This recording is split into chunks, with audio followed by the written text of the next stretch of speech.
E 3 minutos pelo relógio de lá de pé, então você já pode tomar assento, aleluia. E uma das coisas que a gente vê sempre é Deus nos surpreender, né? Porque desde que a pandemia começou, a gente começou a fazer sempre 2 cultos para não ter muita gente, então a gente divide de manhã e à noite. E depois que a pandemia passou, o Senhor falou, vocês vão continuar fazendo 2 cultos, vocês fazem cultos gêmeos. E eu, no começo, eu era perita em fazer cultos gêmeos. Agora, irmãos, eu desaprendi tudo, porque eu prego uma coisa de manhã e prego outra de noite. É o mesmo esboço, mas eu não sei o que deu que eu não consigo mais fazer cultos gêmeos. Né? Ainda bem que o louvor toca as mesmas músicas, mas também não é a mesma coisa. Porque são pessoas diferentes à noite, o Senhor sempre quer falar coisas diferentes. E hoje, pela manhã, a gente tratou de um tema muito tranquilo. Falei de uma maneira muito tranquila, né? O Misael está concordando comigo, foi bem tranquilo, né? Muito tranquila. E nós vamos falar algo importante nessa noite, que é sobre maturidade cristã. Amém? Na sexta-feira, eu estive pregando na Casa da Bênção, aqui de Caçadoras, as mulheres lá da rede da Casa da Bênção nos convidaram. E eu fui a Dani e a Joyce. E quando a gente pisou lá, né, Dani? Deus já falou pra gente. A gente trocou umas palavras com uma irmã lá da igreja. E aí a gente já entendeu por que a gente chegou naquele lugar na sexta-feira. Foi para pregar, né? Mas pregar era um detalhe frente a tudo aquilo que Deus queria fazer lá. E aí, quando eles me convidaram, eu pedi, né? A gente sempre pede, o que você quer? Quer um tema específico? Quer que fale sobre uma mulher bíblica? A gente sempre faz isso. E ela disse assim, olha, eu queria que você pregasse sobre maturidade cristã. E daí eu disse assim, meu Deus, né? Como os pastores gostam desse tema. Porque é tão difícil lidar com pessoas imaturas, não só na igreja. Mas pense teu colega de trabalho lá. Quem já não teve um colega de trabalho imaturo? Na casa, né? Às vezes, os filhos, um é mais imaturo que o outro. Às vezes até mais velho, mas é mais imaturo que o mais novo. Porque a gente vai perceber que maturidade não tem muito a ver com idade. Então, a gente vai falar hoje sobre maturidade cristã. E esse é um assunto muito importante, visto que nós estamos em tempos onde nós precisamos acelerar a nossa maturidade cristã. Então, nós vamos ver como acelerar, né? Tudo que a pastora fala é sempre para acelerar. Mas é verdade, irmãos, porque a gente perde tanto tempo. A gente fica assim, né, demorando em certas coisas da nossa vida para ativar, para olhar para frente, Não. Então, existe uma maneira de acelerar alguns processos na nossa vida e que vão ser bênção para nós. Porque existem algumas coisas dentro do que Deus tem para nós, dentro do nosso propósito, que nós só vamos alcançar se nós tivermos um nível de maturidade para isso. Então, é do interesse do Senhor que a gente venha amadurecer rápido, para que a gente possa acessar rápido essa boa, perfeita e agradável vontade dEle. Então, a Bíblia diz que o Senhor tem uma boa... Meu Deus, estou sem condicionamento físico. Misericórdia, daqui a pouco eu já me recupero. Que Deus tem para nós o quê? Uma vontade boa, perfeita e agradável. Como que a gente acessa uma vontade boa, perfeita e agradável de forma imatura? Não tem como administrar uma coisa boa, uma coisa perfeita. Pense numa coisa que você acha perfeita e agradável. Se você é imaturo, você vai estragar aquilo que é perfeito. Então, para que você venha viver a boa, perfeita e agradável vontade de Deus, você precisa estar pronto. Vamos mudar a palavra, tirar de maduro, mas você precisa estar pronto para aquilo que Deus tem para você. E às vezes a gente está atrasado. Às vezes Deus nos pega de chinelas e a gente não consegue chegar aonde Deus tem para nós. E nós vamos ter por base aqui o texto de Romanos, capítulo 14, onde o apóstolo Paulo vai falar sobre maturidade para a igreja de Roma. Aleluia! Nós vamos ler o capítulo 14 inteiro, porque esse capítulo 14 ele é inteiro sobre maturidade. Então, Paulo, ele tinha um grande desafio, porque a igreja de Roma, ela vivia um tempo em que, não só naquela época, mas a igreja aos romanos de Roma, ela vivia uma religião onde tudo podia. Onde tudo podia. Então, era um desafio muito grande colocar alguns princípios como santidade, como... né, santidade ao Senhor, como separação de algumas coisas para a igreja de Roma, onde tudo podia. E nesse contexto aqui, Paulo, ele fala aos romanos: aceitem o que é fraco na fé, sem discutir assuntos controvertidos. Um crê que pode comer de tudo, já o outro, cuja fé é fraca, come apenas alimentos vegetais. Aquele que come de tudo não deve desprezar o que não come. E aquele que não come de tudo não deve condenar aquele que come, pois Deus o aceitou. Quem é você para julgar o servo alheio? É o servo alheio, tá? O servo não é teu, o servo é de Deus. Então não é para você julgar, porque nem servo teu não é. É para o seu Senhor que ele está em pé ou cai, e ficará em pé, pois o Senhor é capaz de o sustentar. É o Senhor que é capaz de o sustentar. Há quem considere um dia mais sagrado do que o outro. Há quem considere iguais todos os dias, né? Às vezes a pessoa olha para nós: mas você não guarda o sábado, eu achei que você era tão crente. Né? Olha o que Paulo está falando aqui. Ó. Com certeza ele está se referindo ao sábado. Cada um deve estar plenamente convicto em sua própria mente. Aquele que considera um dia especial para o Senhor, assim o faz. Aquele que come carne para o Senhor come, pois dá graças a Deus. E aquele que se abstém para o Senhor, se abstém e dá graças a Deus. Pois nenhum de nós vive apenas para si, e nenhum de nós morre apenas para si. Se vivemos, vivemos para o Senhor, e se morremos, morremos para o Senhor. Assim, quer vivamos, quer morramos, pertencemos ao Senhor. Por esta razão, Cristo morreu e voltou a viver para ser Senhor de vivos e de mortos. Portanto, você, por que julga o seu irmão e por que despreza o seu irmão? Olha aqui esse padrão bem interessante. Aqui é um padrão que Paulo está percebendo, que há um padrão. Um lado, um julgando. Do outro lado, os outros desprezando. Perceba esse padrão. Pois todos compareceremos diante do tribunal de Cristo. Sabe que você, se você é crente, se você é salvo, você vai estar aqui, ó, diante do tribunal de Cristo, tá? O tribunal de Cristo é para crente. Trono branco é para ímpio. Nós vamos falar disso aqui um pouco. Porque está escrito, por mim mesmo jurei, diz o Senhor. Diante de mim todo joelho se dobrará e toda língua confessará que sou Deus. Assim, cada um de nós prestará conta de quem? De si mesmo a Deus.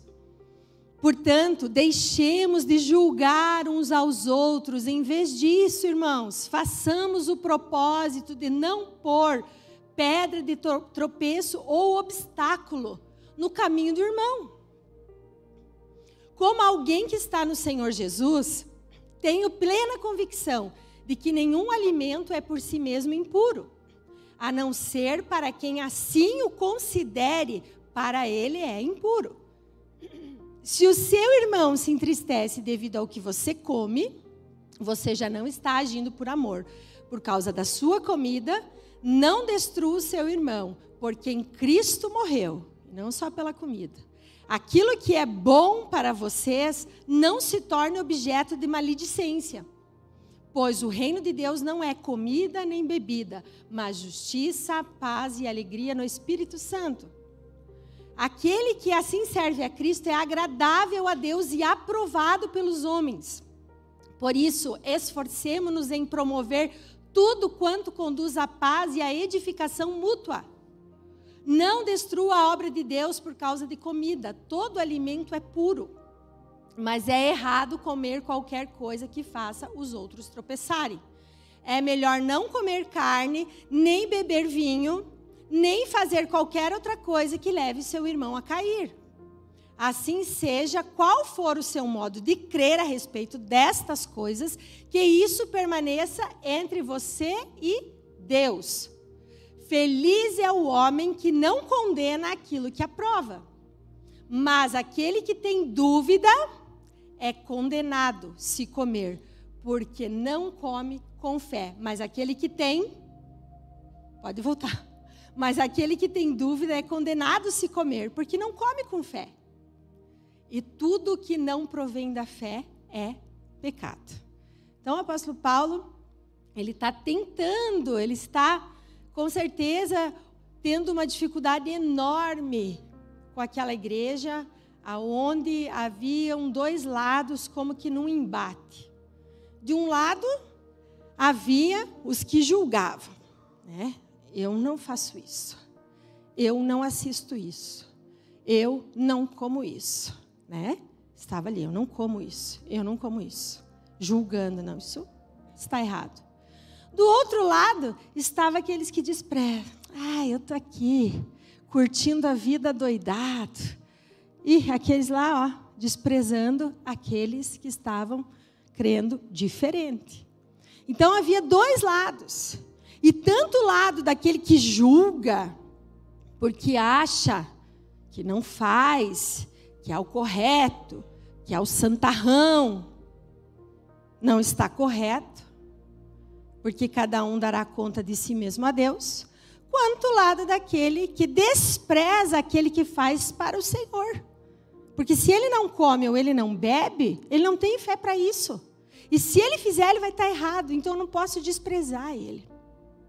E aquele que julga, também não pode julgar aquele que acredita que pode comer, ou que pode agir, ou ver, ou fazer tal coisa. Porque é ele e Deus. Por quê? Porque um dia, todos nós estaremos aonde? Perante aonde? O tribunal de Cristo. Então, quero avisar você que não conhece, é que um dia, todos nós, salvos e não salvos, prestaremos conta da nossa vida diante de Deus. E isso não é uma alegoria da religião. Isso é o que a Bíblia diz que vai acontecer. Isso não é livro apócrifo, isso não é uma invenção, isso está na palavra. A Bíblia diz que nós seremos julgados pelos livros, que são os livros da Bíblia, de Gênesis e Apocalipse, e pelo livro, que é o livro da onde? Da nossa vida. Então, o livro da nossa vida vai confrontar com os livros. E é Ele mesmo que vai nos julgar. É Ele mesmo que vai nos julgar. A lei está ali, a lei de Deus está para nós aqui na palavra de Deus. E essa lei vai ser confrontada com a história da nossa vida. E à medida que eu conheço essa lei e que eu caminho no caminho do Senhor, eu estou caminhando ou não estou caminhando dentro da lei que Deus criou. Porém, o tribunal de Cristo, respira fundo. Pode respirar aí, né? Eu sei que hoje a palavra não vai ser muito fácil. Mas é necessária. Porque nós, como pastores, seríamos imaturos se não pregássemos também aquilo que é a necessidade das pessoas ouvirem. Então, no tribunal de Cristo, você não perde a salvação. Você já está salvo. Mas no tribunal de Cristo, vai passar toda aquela tua imaturidade, toda aquela tua reclamação, toda aquela tua murmuração das coisas que você faz para Deus. Pastora, mas eu venho bem alegre fazer minhas coisas na igreja. Mas sabia que a gente faz para Deus todas as coisas, não só dentro da igreja, mas cuidar da nossa família, a gente cuida para Deus. Trabalhar, a gente trabalha para Deus, porque a Bíblia diz que a gente tem que se sujeitar aos nossos senhores da terra, fazer como para o Senhor. Então, naquele dia, né, no tribunal de Cristo, vai estar lá, o nosso livro, vai estar lá as nossas obras que vão passar pelo fogo. E eu tive como que uma visão na sexta-feira. Tudo ali, uma grande fogueira e uma montoeira de coisa. E começou a pegar fogo naquilo ali, começou a pegar fogo. E só sobrou o quê, meus irmãos? As pedras preciosas. Eram algumas poucas pedras preciosas de várias cores que Deus colocava na minha cabeça. Porque o tribunal de Cristo é para receber galardão. Galardão é presente, galardão é recompensa. Então lá no tribunal de Cristo, e diz a Bíblia que na eternidade nós vamos diferir em glória. De que maneira que nós vamos diferir em glória? Exatamente por aquilo que vamos receber no tribunal de Cristo. Então, mas eu não vou me converter tão jovem, né? Tem gente que, puxa, se eu soubesse, eu tinha começado a investir financeiramente mais cedo. Aí eu ia me tornar milionário antes. Então eu quero dizer para você, faça esse mesmo comparativo com a vida em Cristo. Se entregue o quanto antes para Jesus e comece a acumular riquezas na eternidade. Comece a tratar a tua família de uma maneira diferente. Comece a tratar o reino de Deus de uma maneira diferente. Comece a olhar para as coisas que você tem que fazer diariamente de uma maneira diferente. Senão, sabe o que vai acontecer? Vai queimar tudo. Não vai sobrar nada. Uma vida de reclamação, uma vida de murmuração, uma vida de maturidade. E o apóstolo Paulo estava tentando explicar aquilo. Gente, nós temos tanta coisa para fazer. Jesus deixou tanta coisa para a gente fazer. Vocês estão aí, um julgando e o outro desprezando. A vida é tão curta, irmãos. Você tem bastante coisa para resolver durante o dia? Tem ou não tem? Eu tenho. Não dá tempo de cuidar da vida dos outros. Cada um cuidará de si mesmo diante de Deus. Sabe aquelas perguntinhas que fazem para os pastores no Instagram, aquelas caixinhas de pergunta? Vocês já viram? Sempre a gente dá risada, né? A gente pergunta, por que perguntam isso? Sabe por que perguntam isso? Porque, na verdade, as pessoas não querem se libertar daquilo. Mas elas querem ver se ali naquela resposta, elas acham um meio de legalizar aquilo que elas querem fazer. Então, aquelas caixinhas de pergunta, para mim, é falta de Espírito Santo. Pastor, pode vestir cropped? Pastor, pode isso? Jesus amado, vai na frente do espelho que o Espírito Santo vai falar com você. Não precisa mandar a pergunta para o André Valadão, para o Lipão, para quem responde caixinha de pergunta. Né? Eles respondem que dá views. Mas nós precisamos se converter de verdade. Então, desde a época de Paulo, havia essas perguntinhas, essas pegadinhas. Pode beber? Pode isso. Isso aí é coisa de gente que não quer se converter. De gente que não quer amadurecer. Porque quando a gente quer se converter e entregar a vida para Jesus, a gente busca o Espírito Santo. Eu sempre digo, a gente coloca uma roupa, olha no espelho, não precisa a pastora dizer, não venha na igreja com essa roupa.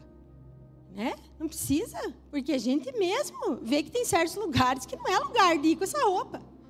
E, aliás, o cristão que não pode ir na igreja com aquela roupa nem compra, porque se ele sai na rua, ele também não pode ir com aquela roupa. Então, vocês entendem? Deus quer nos amadurecer. Deus quer nos levar para um outro nível. Então, desde aquela época, haviam essas discussões. E a régua com que a gente media as pessoas é exatamente a régua que Deus vai medir a gente. Porque com a medida que julgares, diz a palavra do Senhor, sereis julgados. Então, tem gente que tem uma reguinha fininha assim, nossa, falta dar na bunda do irmão com aquela régua. Né? Forte, mas saiba que essa mesma régua é a régua que vai medir você. Então, todo ser humano, para cumprir o seu propósito na Terra, ele precisa de maturidade. E o que é maturidade? Não é apodrecimento, irmãos, né? Que tem gente que já apodrece.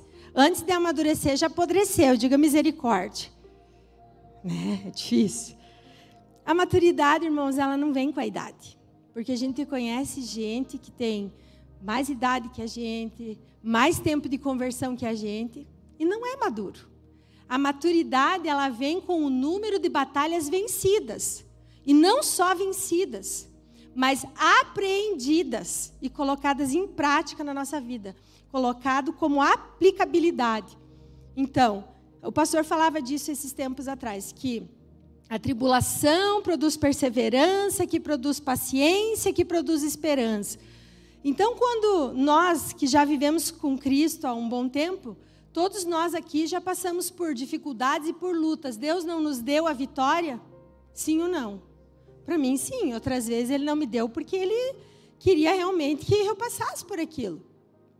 Então, se eu sei, se eu sou experimentada em Deus, por que eu sou imaturo? Por que eu continuo reclamando? Por que eu continuo duvidando? E eu quero falar isso aqui, e eu quero esgotar isso aqui, que o maior pecado que existe, não é o pecado que você julga, aquele lá é homossexual, aquele lá é um adúltero, um ladrão, um caloteiro, que é bem feio tudo isso que eu falei, bem errado, perante a vontade de Deus para nós, que somos a sua imagem, a sua semelhança. Mas o maior pecado, a Bíblia fala lá em João, é o pecado da incredulidade. E o mundo vai se perder por causa da sua incredulidade. Qual que é o critério para eu ser salvo? Quem crer e for batizado será salvo. O pré-requisito para a salvação é crer. E o mundo não crê. Nós precisamos crer. Não é um crer, né? Em um objeto, num amuleto, num Deus utilitarista que eu só vou para Ele quando eu preciso de alguma coisa, que Ele resolva um problema meu. Deus não é um Deus de pau, um Deus de pedra. Não. Deus é um Deus que quer se relacionar conosco. E quando eu sou um cristão maduro, eu entendo isso. E eu mudo a minha forma de me relacionar com Deus. Eu mudo a minha forma de ver as coisas em relação ao reino de Deus.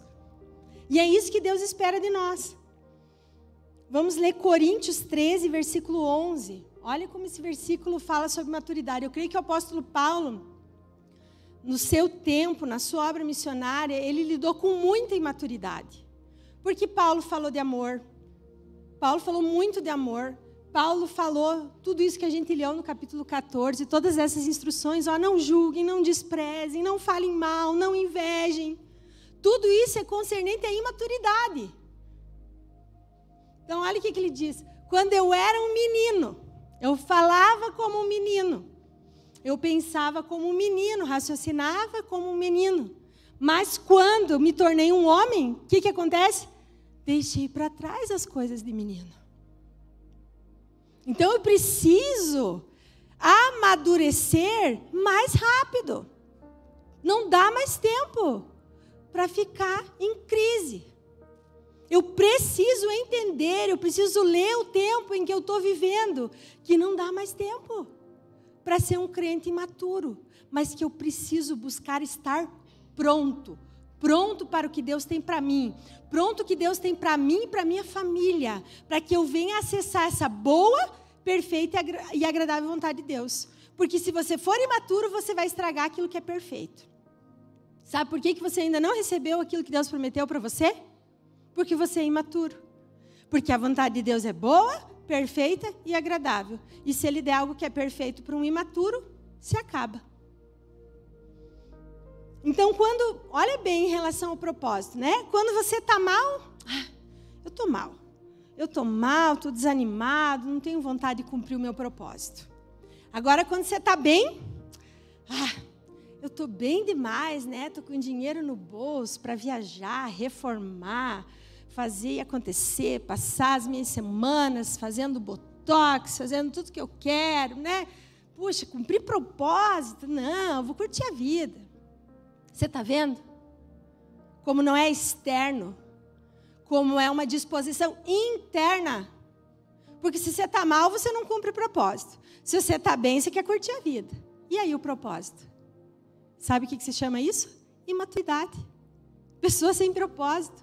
Pessoa que nunca vai entrar na boa, perfeita e agradável vontade de Deus. Porque se ele está mal, ele não entra. Se ele está bem, ele não entra nunca.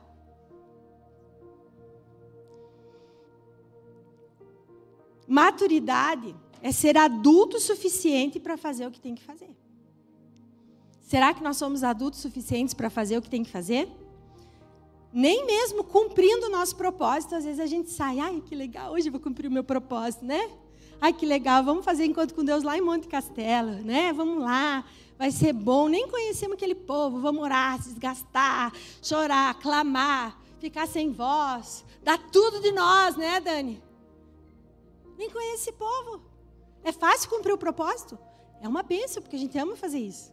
Mas tem dia que não dá vontade. Semana passada, eu não queria ir para Balneário no encontro com Deus de adoradores, confessando para os meus irmãos aqui, o Mateus está me dando de dedo. Por quê, gente? Porque eu estava cansada. Eu disse, meu Deus, eu preciso de férias, e amanhã é meu primeiro dia de férias, eu tenho uma semana de férias. E eu disse, meu Deus, mas daí se o pastor for naquele, ele vai ter que ir nesse, e eu vou ter que pregar nos dois, e eu fui pensando, não, é melhor eu ir. Né? A gente fica tentando se poupar. Se poupar, né? 6 horas para ir, 6 horas para voltar, das 8 da manhã até as 10 da noite, sentado em cadeira sem braço. Uma bênção ainda. O Mateus pega a minha cadeira, é a única que estava na frente, que dava para escorar o pé, depois do almoço ele troca. Dor nas pernas da pastora. Então, o que acontece? O que acontece, irmãos? A gente quer se poupar. E o encontro quase acabando. E o pastor mostra uns vídeos lá da igreja perseguida, né? E a gente se sente um vermezinho de Jacó. E ele fala naquele vídeo. E eu ficava imaginando uma mulher presa num container no deserto por 3 anos. E de tempo em tempo ela apanhava uma surra. E quando ela conseguiu escapar de lá, porque ela tinha apanhado tanto que o útero dela estava saindo para fora. Aí tiveram que levar ela e ela conseguiu fugir. Você tem noção do que é ficar preso 3 anos dentro de um container no deserto? E de tempo em tempo ainda ganhar uma premiação de ser surrada? Eu disse, Deus, que vergonha. E eu querendo dormir. Você não tem noção disso? Como a gente é fraquinho. E na volta a gente ainda conversava, né? Que as coisas estão tão diferentes, e às vezes as pessoas, os cristãos, não conseguem fazer as práticas espirituais que Deus deixou. Oração, jejum, leitura da palavra. Porque só crente jejua, irmãos. Jejum é coisa de crente. Ou coisa de gente focada, que realmente faz jejum intermitente, que quer emagrecer, enfim, tal. Mas a gente jejua, às vezes, 3 dias só na água. A gente jejua um dia inteiro só na água, toda semana. Por quê? Porque são práticas de Deus. E a gente precisa praticar isso para mortificar a carne. E a gente está vivendo num tempo em que a gente falava assim, de que forma os pais estão criando seus filhos? Daqui a pouco vem um governo, né, totalitário, um governo único. E os nossos filhos... Às vezes a gente precisa correr para um lugar ermo, para um lugar deserto, precisa fugir do sistema. Não estou falando nada de loucura aqui não, gente. Vocês estão vendo, né? Quem vê jornal sabe que isso pode acontecer. E aí a gente vai. Mas o nosso filho não vai. Porque ele não fica um dia jejuando. Põe a marca em mim, eu quero meu celular. Então eu vou ser salvo, mas meu filho... do jeito que estou criando ele, um fraco, que eu dou tudo para ele, quando faltar, não jejua. Pode ter certeza que ele não vai aguentar. Nós temos que começar a amadurecer. E Paulo diz que quando a gente amadurece, a gente não olha mais, não dá mais tempo de olhar, mas a gente tem que olhar para dentro da gente. E esse culto é um culto difícil, porque não é um culto de olhar para o irmão, para o esposo, para o filho. É um culto de olhar para dentro da gente. E dizer que nível de maturidade eu estou vivendo. Veja só, na igreja, né? Na igreja, hoje, antigamente as pessoas vinham, agora é raro. Pastor, o que eu posso fazer? O que está precisando ser feito na igreja? Agora não. Agora as pessoas vêm e dizem assim, o que será que eu podia fazer na igreja para eu me realizar? Eu vou ficar olhando assim, daqui a pouco eu me simpatizo com algum ministério. Daqui a pouco eu me realizo. Diga misericórdia, irmão. Isso é coisa de criança. Porque criança que faz o que quer. Adulto faz o que tem que fazer. Tem que chegar para o pastor e dizer, o que precisa fazer, pastor? Eu não sei, mas eu vou fazer. Pessoas que têm formação, pessoas que trabalham com certas coisas, lá no mundo por dinheiro, na igreja não fazem naquilo que são formados.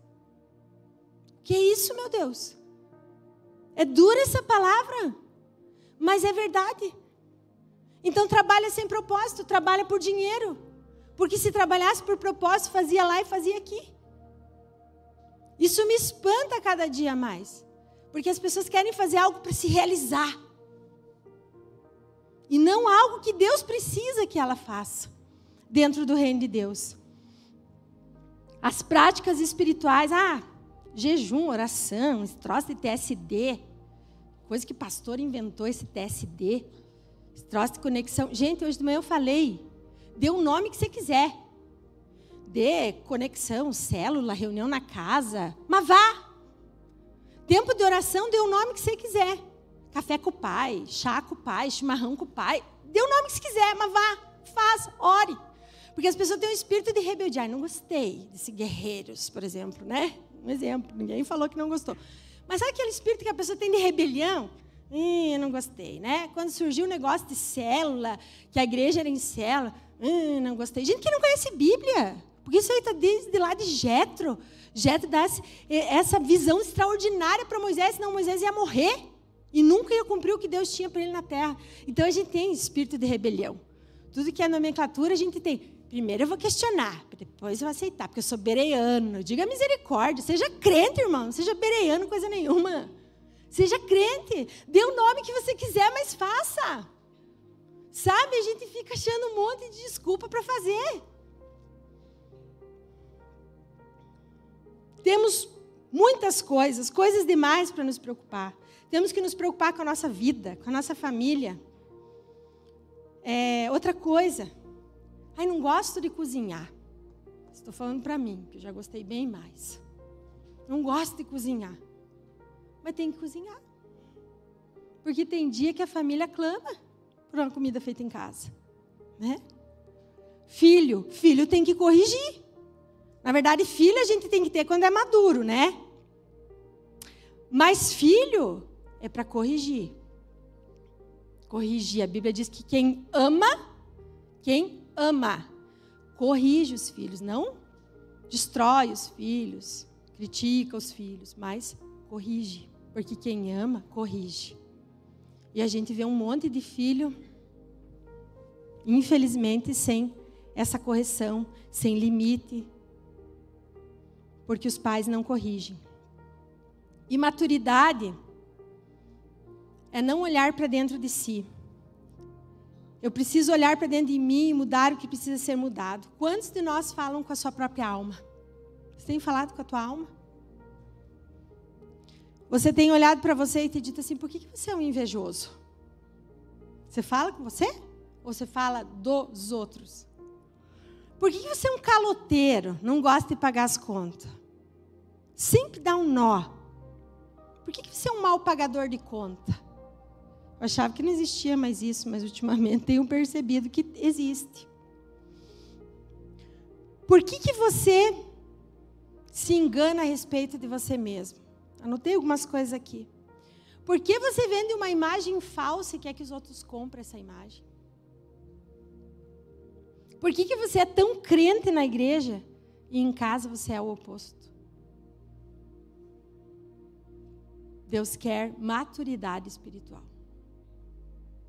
1 Coríntios 3, versículo 2.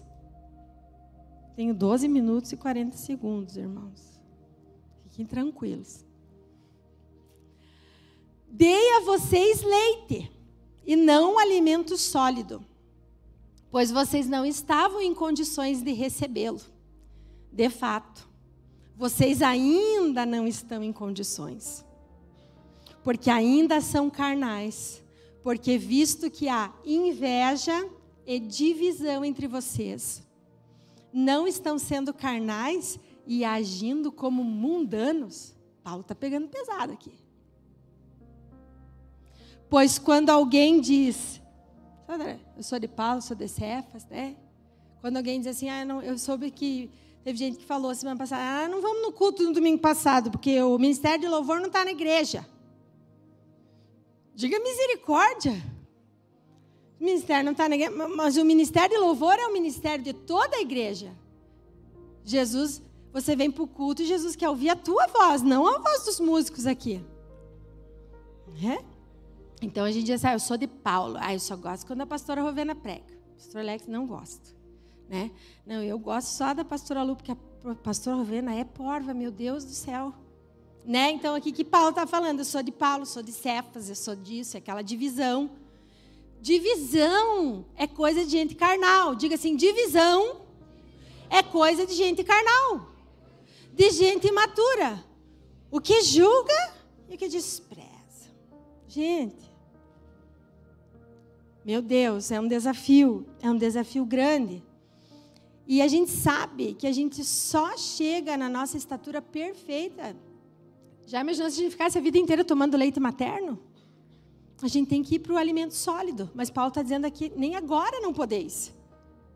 Porque dói a barriga. Tem gente que vai sair do culto com dor de barriga. Porque está comendo um alimento sólido. Vai sair com dor. Vai sair chateado comigo. Por quê? Porque que é o leite. Os sonhos. Os projetos. Aleluia. Eu adoro pregar isso. Amo. Porque a gente tem que viver o sobrenatural de Deus. Mas nós temos que pregar aquilo que Deus quer para nós. Que é o amadurecimento, para que a gente alcance isso que é bom, perfeito e agradável. Então, em busca de melhorar a vida dos outros, muitos se perderam. Não, eu vou falar, porque assim, ó, Deus me deu essa autoridade de correção, né? Então, eu tenho que falar. Diga misericórdia. Se você vai falar, se você vai corrigir em amor. Por quê? Porque quando você aponta o dedo para a pessoa, é porque você não orou pela pessoa. Agora, quando você está orando e realmente se importando, você abre os braços, vem aqui, vamos conversar. Vou te abraçar. O que está faltando? Vamos resolver. Gente, eu sou assim. Às vezes, quando eu vou resolver um conflito, porque geralmente, quando alguém nos procura, é alguma coisa de duas partes. Mãe e filho, marido e mulher, enfim, colega de trabalho. E a pessoa, o que ela quer da nossa parte? Ela quer uma empatia. Ela quer que eu seja empática com o problema dela e ela quer que, de alguma forma, eu critique a outra parte. Eu não posso fazer isso, porque eu estaria sendo injusta. Há pessoas que estão com problemas de anos na vida e querem que uma semana o pastor dê jeito. Não vai acontecer. Porque ele plantou anos na carne, meses, anos, dias e horas. E aí, o pastor tem que dar jeito. A pastora tem que dar jeito. O líder de conexão tem que dar jeito. Não dá jeito. Não dá. Sabe por quê? Paulo diz lá em Romanos 14, que quem sustenta é Deus. Eu posso te ouvir, eu amo falar palavras de fé para você, eu vou orar por você, eu vou orar com você. Mas sabe quem que vai te dar a vitória? É Deus. Não tem como os pastores resolver o problema de todo mundo. Se a gente pudesse, a gente resolvia. Porque a gente ama, a gente tem vontade. Mas tem coisas que Deus não quer. Deus não permite, sabe por quê? Porque é você que tem que resolver o problema que você criou. Então eu mentorio, eu não dou nenhum conselho meu. Eu dou conselho da palavra. Eu mentorio através da palavra. Vocês não vão ouvir aqui. E quem vem sempre conversar com a gente sabe que dá com os burros na água. Porque ele vem dizer, então tá. Ele vem dizer, não, agora a pastora, agora é o limite. Agora a pastora vai dizer que sim. Não. Porque a Bíblia diz que é não. Como que se a Bíblia diz que é não, eu vou dizer que é sim? Você não está, quando você vem falar no aconselhamento pastoral, você não vem falar com um psicólogo, você não vem falar com um terapeuta. Mas você vem falar com uma pessoa que é um embaixador da parte de Cristo. Então, ele vai falar aquilo que a Bíblia diz. Mesmo que, às vezes, ele tivesse pensando assim, puxa, eu no lugar dela também fazia isso. Não posso. Não farei. O pastor não fará. Porque nós somos embaixadores da parte de Deus. Nós vamos falar aquilo que a Bíblia diz que tem que ser falado. Maturidade, irmãos, é não atrapalhar a vida dos outros. Maturidade é não julgar o outro. Sabe? Existem pessoas que já se convertem meio bonzinho. Ele já era bonitinho lá no mundo, sabe? Ele já era assim legalzinho no mundo. E aí quando ele vem para a igreja, passa o tempo, ele se torna um crítico de cadeira. Porque ele é bom demais, sabe por quê? Porque ele não era o pior do mundo que nem eu. E aí ele não foi muito perdoado. Ele acha que ele não foi muita coisa que Jesus fez por ele, sabe? Foi pouca coisa que Jesus fez por ele. E a Bíblia diz que aquele que é muito é perdoado, muito ama. Então eu não tenho dificuldade de amar os irmãos. Eu não tenho dificuldade. Às vezes a pessoa chega para mim, puxa, mas como é que eu vou contar isso para a pastora? Que horrível, que terrível. Não me abala. Não me abala. Não me abalo que eu vou continuar sentindo por você. Porque quem muito é perdoado, muito ama. E graças a Deus, eu consigo amar os irmãos. Não tem um irmão nessa igreja aqui que eu não ame. É verdade. Tem uns que eu amo mais. Misericórdia. Irmãos, vocês entendem isso? O comprometimento de Deus? Agora, a pessoa que ela acha que ela já era bonzinho. ela vir para a igreja. Porque veja só, né? Entende? Todo mundo é pecador. Todos nós temos os nossos erros. E todos nós fomos destituídos da presença de Deus. E todos nós carecemos da graça de Deus. E para concluir, como que eu vou acelerar então esse processo de maturidade na minha vida? Existe alguma forma, pastora? Existe. Forma de você cair na real. De você se conscientizar. Davi era um pecador. E Davi fala lá no Salmo 90, verso 12. Olha o que Davi fala. Ele ensina um segredo para nós aqui. Ensina-me a contar os nossos dias para que o nosso coração alcance sabedoria. Quem já aprendeu a contar os seus dias aí? Eu daqui uns dias vou contar mais um ano. E eu penso, meu Deus, eu podia ter sido muito mais eficaz. Mas não fui, porque não tinha sabedoria. Mas ainda me restam alguns anos pela frente. E agora, Senhor, eu quero ser mais cirúrgica na minha vida, mais precisa, mais focada,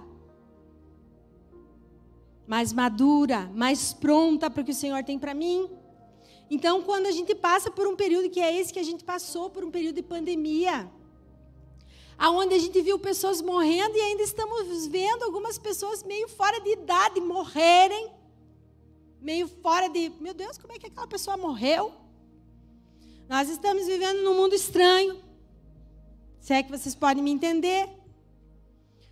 Como que se eu aprendo a contar os meus dias, perdemos pessoas queridas na pandemia, percebemos que tivemos que ficar isolados, o quanto as pessoas nos fizeram falta, o quanto momentos como esse nos fizeram falta, nós não podíamos fazer casamento, nós não podíamos fazer festa de aniversário, a gente não podia se reunir para nada, gente, foi horrível.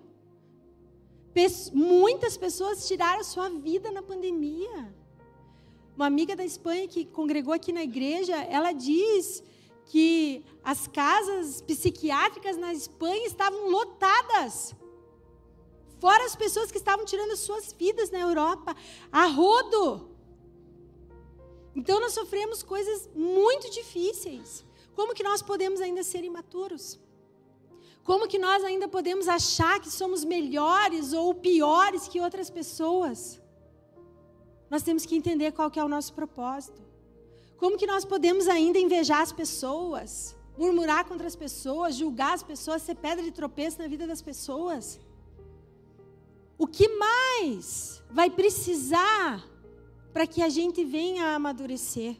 Ensina-me, Senhor, a contar os meus dias e perceber que 80 anos frente a uma vida eterna não é nada.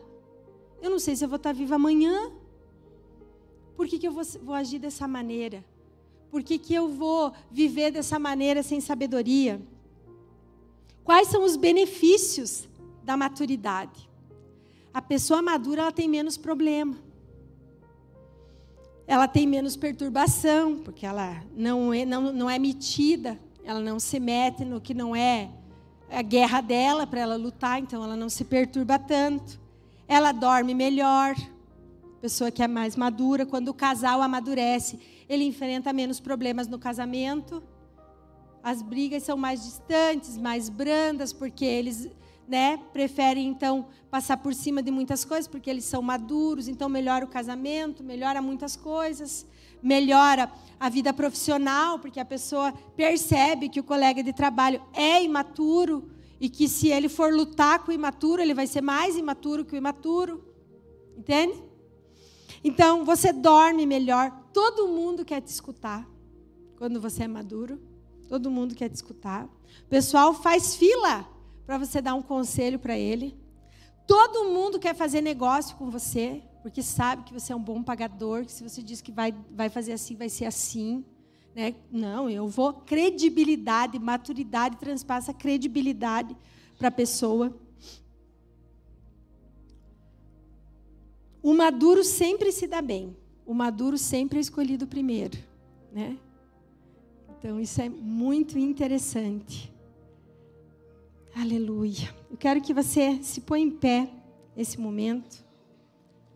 Porque, como eu tenho dito, a palavra de Deus, ela é uma espada de 2 gumes. Ela corta aqui e ela corta aqui.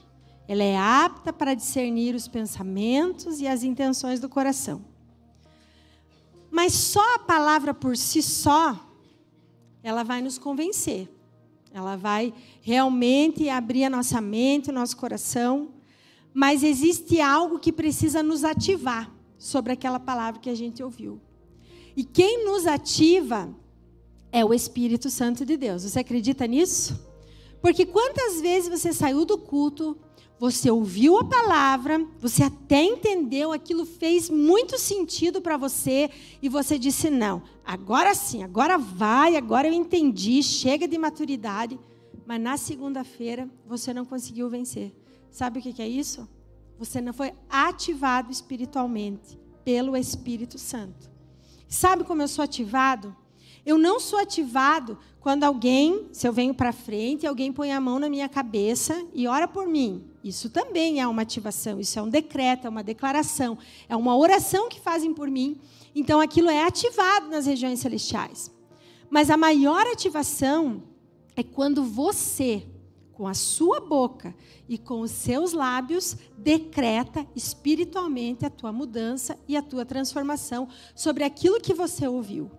Então, as tuas palavras, elas têm poder. Hoje de manhã eu falava do poder da nossa língua. Às vezes as pessoas querem ser muito poderosas, querem ter muito dinheiro, querem ter muitos seguidores, achando que assim se tornarão poderosos, influentes. Mas sabe qual que é o maior poder que nós podemos ter? É o poder sobre a nossa boca. Porque a pessoa pode ter muitos seguidores, a pessoa pode ter muito dinheiro, mas a boca dela é uma tristeza, é uma pobreza, é uma miséria. E ela não consegue nem ser feliz com a influência que ela tem, com os recursos que ela tem, porque o dinheiro é um recurso, é um instrumento. Ele não consegue. Mas quando você consegue dominar a sua língua, a Bíblia diz, homem perfeito é aquele que domina a sua fala, que domina a sua língua. Então, Deus tem entregado coisas lindas na tua vida. Mas muitas vezes você tem perdido a bênção por causa da tua boca. Ou outras você tem deixado de ativar aquilo que Deus entregou para você, porque você não abre a boca. Você quer assim, ó, que seja, né? Ai, não sinto, meu Deus, estou tão cansado. Né? Ai, Senhor, vem. Sabe aquela coisa? Gente, a nossa parte. A nossa parte precisa ser feita. Então, Deus, nessa noite, Ele quer ativar você, para que você receba esse aceleramento na parte da maturidade. E isso é um decreto que você tem que decretar entre você e Deus. Deus, acabou o julgamento, acabou o desprezo, acabou a imaturidade, Senhor, em nome de Jesus, porque eu quero alcançar a tua boa, perfeita e agradável vontade. Não sei se a gente